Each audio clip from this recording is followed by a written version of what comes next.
नमस्कार, मैं हूं शीनम शर्मा। स्वागत है आपका हमारी इस खास पेशकश में। अतीक अशरफ हत्याकांड में जैसा शक था, जैसी अफवाहें थी, ठीक वैसा ही हो रहा है। इस केस से जुड़ा सबसे बड़ा खुलासा यह है कि शूटर 3 नहीं बल्कि 5 थे। 3 शूटर वो जिन्हें टीवी पर सबने देखा, लेकिन बैकअप के तौर पर 2 और शूटर थे जो इन तीनों शूटर्स को गाइड कर रहे थे, प्रोटेक्ट कर रहे थे। कौन है वो 2 शूटर जो मौके से बच निकले? रिमांड के दौरान लवलेश, सनी और अरुण ने कौन कौन से राज उगले हैं? बरामद 2 मोबाइल की मिस्ट्री क्या है? आइए दिखाते हैं आपको।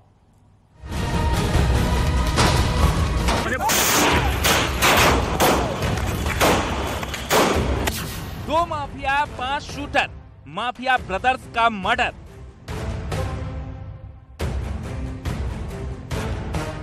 रिमांड पर खुलासा, 2 शूटर बने मिस्ट्री।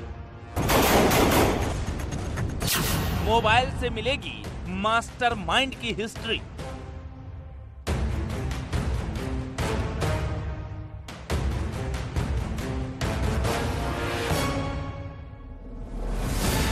माफिया ब्रदर्स के मर्डर की जांच कर रही एसआईटी को एक के बाद एक चौंकाने वाली जानकारियां हाथ लग रही हैं। शूटर्स रिमांड पर हैं और अपने आका से जुड़े तमाम राज उगल रहे हैं, लेकिन सबसे सनसनीखेज खुलासा है शूटर्स की संख्या और उनके हैंडलर से जुड़ी। अतीक अशरफ हत्याकांड मामले में बड़ा खुलासा हुआ है। दरअसल एसआईटी जांच के दौरान ये बात सामने आई है कि इन तीनों शूटर्स के 2 और मददगार इस हत्याकांड में शामिल थे। इन दोनों मददगारों ने ही लोकेशन की रेकी की, इन दोनों को सटीक जानकारियां दी और इसके साथ साथ उनके रुकने, रहने और खाने पीने का इंतजाम किया। इन दोनों मददगारों ने ही आरोपियों को प्लेटफॉर्म नंबर 1 के पास एक होटल में रुकने का इंतजाम कराया, बाकी सभी शेल्टर्स प्रोवाइड कराए और इसके साथ साथ सटीक लोकेशन की रेकी कर इनको सारी जानकारियां दी। पुलिस पूछताछ में शूटर्स ने जो बड़े खुलासे किए हैं, उनमें शूटर्स की संख्या 3 नहीं 5 थी। शूटर्स के 2 मोबाइल बरामद हुए हैं। इन दोनों लीड के बाद जांच में नया एंगल आ गया है। पुलिस के सामने सबसे बड़ा सवाल ये है कि आखिर 2 शूटर कहां गए? पुलिस सूत्रों की माने तो लवलेश और सनी ने पूछताछ में बताया कि अतीक अशरफ की हत्या के वक्त 2 और शूटर मौजूद थे। ये शूटर बैकअप के लिए थे। अगर माफिया जिंदा बच जाता या हालात बिगड़ते तभी इन शूटर्स को अपने हथियार निकालने का निर्देश था, लेकिन सिर्फ 3 शूटर्स ने ही माफिया ब्रदर्स का काम तमाम कर दिया। ये देख 2 शूटर मौके से निकल गए। एसआईटी की जांच के दौरान इस तरीके की बातें सामने आई हैं कि ये दोनों जो मददगार थे, इन्होंने इन तीनों शूटर्स को हर एक चीज बताई जो इस पूरे मसले से जुड़ी हुई थी, जिसके बाद इस बड़े हत्याकांड को अंजाम दिया गया। ये तीनों जो शूटर्स थे, इनको ये मददगार लगातार उस वक्त वारदात के दौरान सभी इंस्ट्रक्शन दे रहे थे और उन्हीं के कहने पर इन तीनों शूटर्स ने सटीक तरीके से वारदात को अंजाम दिया। तो अब इस मामले में 5 लोग ऐसे हैं जो रडार पर हैं। ये तीनों शूटर्स के वो 2 दोस्तों की खोज लगातार एसआईटी और एसटीएफ कर रही है। एसआईटी टीम के सूत्रों के मुताबिक शूटआउट के दौरान बाकी 2 शूटर लगातार दिशा निर्देश दे रहे थे। इनमें से एक मददगार प्रयागराज का ही है। मददगार ने ही शूटर्स के रहने खाने का बंदोबस्त किया था। इसी 5वें शख्स ने अतीक अशरफ तक की रेकी कराई थी और अस्पताल के बाहर रहकर शूटर्स को लोकेशन दे रहा था। हैरत की बात है कि माफिया मुख्तार अंसारी के भाई अफजाल अंसारी ने कई दिन पहले ही शूटर्स की संख्या 3 नहीं 5 होने की बात कही थी। ये सारी स्क्रिप्ट सब पहले से तैयार थी। इतने शानदार वो वेपन जो मिले और वो 3 ही मारे हैं। हमें तो कोई बता रहा था कि 5 लोग शूट किए, 3 के लिए ये भूमिका थी, जैसे सबके काम बांटे गए थे। उनमें 3 के लिए ये भूमिका थी। उनका ये रोल था कि तुम लोग जल्दी जल्दी जय श्री राम का नारा भी लगाना और सिलेंडर भी करना, और जब वो गिरे पड़े हों मरणासन स्थिति में तो दौड़ दौड़ के उनके ऊपर भी फायर भी करना, ताकि जल्दी जल्दी फिल्म भी बना के दिखाया जाएगा यही तीनों हैं, यही तीनों। सवाल ये उठता है कि आखिर माफिया के नेटवर्क को शूटर्स की संख्या पहले ही पता चल गई, फिर पुलिस को वक्त रहते ये क्यों नहीं पता चला कि शूटर 3 नहीं 5 थे? सवाल ये भी है कि अफजाल अंसारी को ये कैसे पता चला कि शूटर 5 थे? पुलिस ने शूटर्स की निशानदेही पर 2 मोबाइल भी बरामद किए हैं, लेकिन दोनों ही मोबाइल में सिम नहीं थी। यानी कातिलों ने प्लान के मुताबिक फोन से पहले ही सिम गायब कर दी, या हो सकता है कि इन लोगों ने पुलिस को उलझाने के लिए फर्जी फोन जानबूझकर मौके से बरामद कराया हो। हालांकि जो भी हो, पुलिस को अब उन 2 शूटर्स की सबसे अधिक तलाश है जो शूट आउट के वक्त मौके पर मौजूद थे। Bureau report, news 18।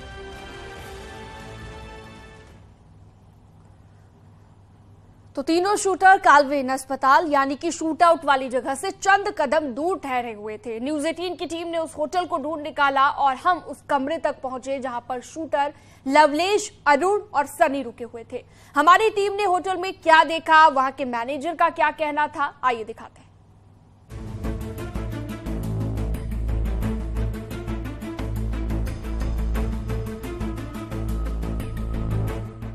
जहां ठहरे थे 3 शूटर्स, उस होटल पहुंचा news 18।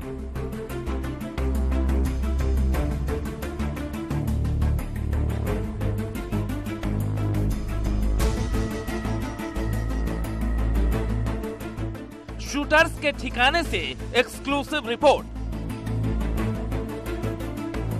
Mafia don Atiq Ahmad Ashraf हत्याकांड में रोज नए नए खुलासे हो रहे हैं और इस वक्त हम उसी होटल के बाहर मौजूद हैं जहां पर इन आरोपियों ने 12 अप्रैल को स्टे किया था।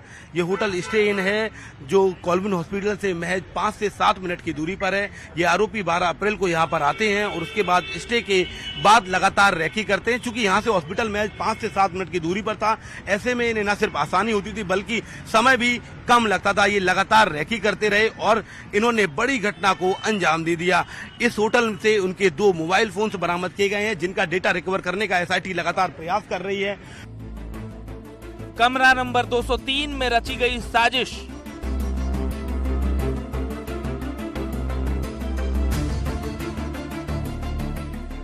वो कमरा जहां बना अतीक के मर्डर का प्लान।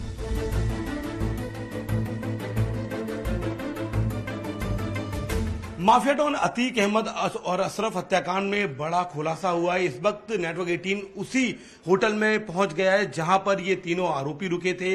12 अप्रैल को ये यहां पर पहुंचे थे और इस होटल स्टे इनके कमरा नंबर 203 में ये तीनों आरोपी रुके गए थे। यहीं से मोबाइल फोन्स जो 2 एसआईटी ने बरामद किए हैं वो इसी कमरे से बरामद किए गए हैं। एक बार आपको दिखा दूं किस तरीके से सकरा सा ये होटल है और इसके 2nd फ्लोर पर ये दोनों आरोपी ये तीनों आरोपी रुके हुए थे और यहीं से इन्होंने वारदात की न सिर्फ प्लानिंग की बल्कि रुकने, रहने और खाने पीने की व्यवस्था इसी होटल के कमरा नंबर 203 में की गई थी।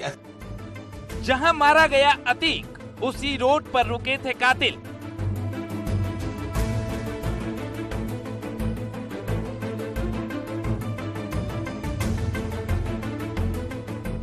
काल्विन अस्पताल से 1.5 किलोमीटर दूर था शूटर्स का ठिकाना।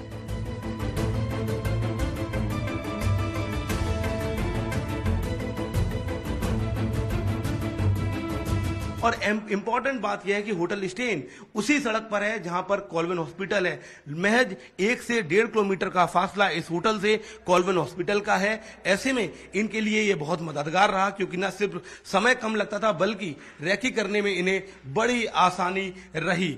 इस होटल की लगातार बात हो रही थी कि आखिर कहां इन्होंने स्टे किया और जो 2 और मददगार हैं इनकी जो न सिर्फ लगातार इनके लिए रैकी कर रहे थे बल्कि लोकेशन से तमाम जानकारियां दे रहे थे, उनकी भी बात सामने आई है जांच में। और अब वो होटल भी हम आपको लगातार दिखा रहे हैं। शूटर इतने शातिर थे कि सीसीटीवी से बचने के लिए सीढ़ियों का इस्तेमाल करते थे क्योंकि उन्हें पता था कि होटल की लिफ्ट में काफी क्लोज सीसीटीवी लगा है। ऐसे में उनकी पहचान उजागर होने का डर था। कुछ इस तरीके का ये होटल है, यहाँ पर लिफ्ट लगी हुई है, बगल से सीढ़ियां हैं। बताया ये भी जाता है कि लगातार ये सीढ़ियों का इस्तेमाल करते थे ताकि कम से कम सीसीटीवी के रडार में आए। फिलहाल होटल से इंपॉर्टेंट जो मोबाइल फोन्स हैं वो बरामद हो गए हैं। बाकी भी होटल में जांच की गई तो खास एसआईटी को ऐसा कुछ नहीं मिला जो इस केस में मददगार हो, लेकिन इनकी प्लानिंग पक्की थी। यही एक वजह थी कि इन्होंने उसी रोड पर होटल लिया जिस रोड पर कॉल्विन हॉस्पिटल स्थित है। शूटर लवलेश, सनी और अरुण जिस होटल में रुके थे वहां भी उन्होंने फर्जी आईडी और फर्जी पहचान का इस्तेमाल किया ताकि किसी तरह अगर वो भागने में सफल हो तो उनकी पहचान उजागर न हो। हालांकि प्रयागराज पुलिस ने तीनों को मौके से ही पकड़ लिया था। इस वक्त यहाँ पर आप देखेंगे एंट्री के दौरान मेटल डिटेक्टर जो होता है वो नहीं है, जिसकी वजह से चाहे वो रिवॉल्वर हो, राइफल हो या जो भी वेपन्स हो उनके पास, इसकी जानकारी होटल प्रबंधन को नहीं लगी। ये जो रजिस्टर्स रखे हैं, जो मेन रजिस्टर था उसको तो पुलिस ले गई है, लेकिन ऐसा ही एक रजिस्टर था जिसमें इन्होंने एंट्री की थी, फर्जी आईडीज दी थी, ये जानकारी है। ये लोग मैनेजर हैं, इनसे भी हम एक बार बात करेंगे, लेकिन पहले हम अपने दर्शकों को दिखाते हैं कि आखिर कैसे इतने बड़े घटनाक्रम को यहाँ पर अंजाम दिया गया। हमने तीनों शूटर्स की सच्चाई और उनकी गतिविधियां जानने के लिए होटल के मैनेजर से बात की, लेकिन होटल मैनेजर ने जो बातें बताई वो कतई चौंकाने वाली नहीं थी। 12 अप्रैल को शाम को 8:30 बजे ये लोग आते हैं, 15 अप्रैल को घटनाक्रम पूरा हो जाता है। आप लोग को कब जानकारी लगी, पुलिस यहाँ कैसे पहुंची, कब पहुंची? देखिए सर, हमारे पास ऐसी कोई जानकारी नहीं। हमारे पास पुलिस प्रशासन आई थे, ठीक है, वो हमारे होटल्स का एंट्री रजिस्टर्स, DVR और गेस्ट की ID वो सारी चीज़ें लेके जा चुके हैं, और जो भी जानकारी उनसे उन्होंने मांगी है हमने सारी चीज़ें उनको दे दी है। कुछ भी आपको संदिग्ध लगा या जो आम गेस्ट आपके यहाँ जैसे आते हैं ये लोग वैसे ही आ जा रहे थे? देखिए सर, जो गेस्ट हमें कोई इस बीच में 1 तारीख से अभी तक कोई संदिग्ध ऐसा व्यक्ति लगा नहीं। यानी तीनों शूटर किसी गेस्ट की तरह रुके थे, ना ही उनकी गतिविधियां संदिग्ध लगी, ना ही कोई संदिग्ध व्यक्ति उनसे मिलने आया। सवाल ये है कि अगर मददगार होटल तक नहीं आया तो क्या शूटर्स के कम्युनिकेशन का तरीका कुछ और था? बहरहाल पुलिस पूरे मामले की जांच कर रही है और जल्द ही खुलासा हो जाएगा कि शूटर्स के पीछे का सच क्या है। Bureau report, news 18।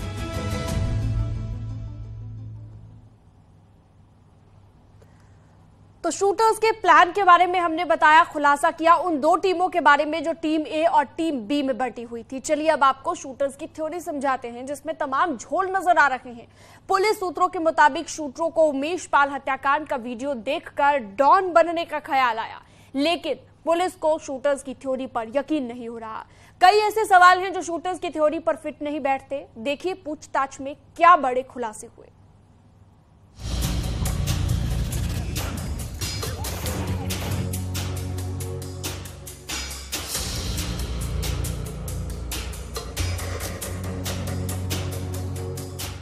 अतीक और अशरफ की हत्या में गिरफ्तार शूटर्स की थ्योरी पर पुलिस को यकीन नहीं हो रहा है।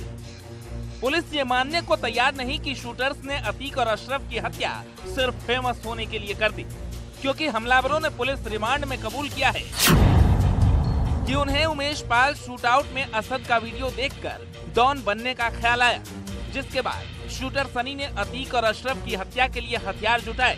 तीनों शूटर्स को लगा कि अतीक और अशरफ की हत्या के बाद वो फेमस हो जाएंगे। सनी ने बाकी शूटर्स को कहा कि इस हत्याकांड के बाद वो बहुत पैसा कमाएंगे।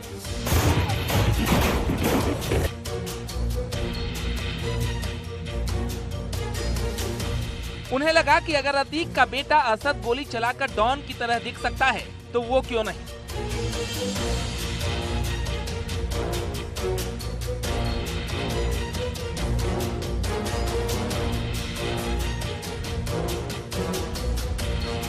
जिसके बाद उन्होंने पत्रकार बनकर अतीक और अशरफ की हत्या का प्लान तैयार किया। उन्हें लगा कि यह वीडियो टीवी चैनल की सुर्खियां बनेगा और लोग उनसे डरने लगेंगे। लेकिन हत्याकांड के तुरंत बाद उन्होंने सरेंडर कर दिया और पुलिस ने उन्हें गिरफ्तार कर लिया। उनकी गिरफ्तारी के बाद पुलिस लगातार उनसे सवाल जवाब कर रही है, जिसमें शूटर्स ने बड़ा पर्दाफाश किया है। पता चला है कि शूटर्स ने प्रयागराज के एक होटल में रहते हुए अतीक की रेकी ई-रिक्शा पर बैठकर की। इसके लिए उन्होंने प्रयागराज रेलवे स्टेशन के आसपास होटल का कमरा लिया था। इन होटल के कमरों से पुलिस को 2 मोबाइल फोन बरामद हुए हैं, लेकिन जो मोबाइल फोन मिले हैं उनमें सिम गायब थे। हालांकि पुलिस को शूटर्स के पुराने नंबर मिले हैं, जिनकी CDR निकलवाई जा रही है। पुलिस तीनों आरोपियों को अलग अलग बैठाकर भी पूछताछ की तैयारी कर रही है। बताया जा रहा है कि पुलिस तीनों हमलावरों का लाई डिटेक्टर टेस्ट भी कर सकती है। एटीएस ने सवाल दागे कि आखिर जिगाना पिस्टल कहां से आई, इस हत्या के पीछे मेन लोग कौन है और तुम किसके लिए काम करते हो। एटीएस ने पहले इन तीनों आरोपियों से अलग अलग सवाल जवाब किए। उसके बाद एटीएस ने इन तीनों आरोपियों को एक साथ बैठाकर भी सवाल जवाब किए। हालांकि तीनों के बयानों में विरोधाभास था, इसके बावजूद एटीएस लगातार सवाल दागती रही। इस सब के बीच SIT के रडार पर एक व्हाट्सएप ग्रुप शेरे अतीक आ गया है। इस ग्रुप में प्रयागराज, कौशाम्बी और फतेहपुर के करीब 200 सदस्य शामिल थे। अतीक अहमद के बेटे असद ने शेरे अतीक के नाम से व्हाट्सएप ग्रुप बनाया था। उमेश पाल हत्याकांड से कुछ दिन पहले ही व्हाट्सएप ग्रुप डिलीट कर दिया गया। सबसे खास बात ये कि इस ग्रुप से हमलावर अरुण मौर्य भी जुड़ा था। पुलिस ये जानने की कोशिश करेगी कि आखिर अरुण मौर्य इस ग्रुप से क्यों जुड़ा था और इस ग्रुप से उसका क्या कनेक्शन था। अतीक अहमद के बेटे असद द्वारा बनाया गया शेर अतीक ग्रुप के 200 मेंबर इस वक्त एसआईटी की रडार पर हैं। दरअसल उमेश पाल हत्याकांड के कुछ दिन पहले ये ग्रुप डीएक्टिवेट कर दिया गया था, जिसकी वजह से एसआईटी को ऐसा लगता है कि इस पूरे मामले में इस ग्रुप का कुछ लेना देना है। इसमें 200 लोग जो शामिल थे वो प्रयागराज, कौशाम्बी और फतेहपुर के थे, जिनका ब्यौरा अब एसआईटी जुटा रही है। यूपी पुलिस की टीम अतीक हत्याकांड के तारों को जड़ने में जुटी हुई है, जिससे हत्यारों का असल मकसद साफ हो सके। हालांकि अब तक की पूछताछ में हमलावरों ने जो थ्योरी पुलिस के सामने रखी है उस पर पुलिस को यकीन नहीं है। Bureau report, news 18। न्यूज़ 18 पर खबरों का सिलसिला जारी रहेगा। एक छोटे से ब्रेक के लिए रुकते हैं।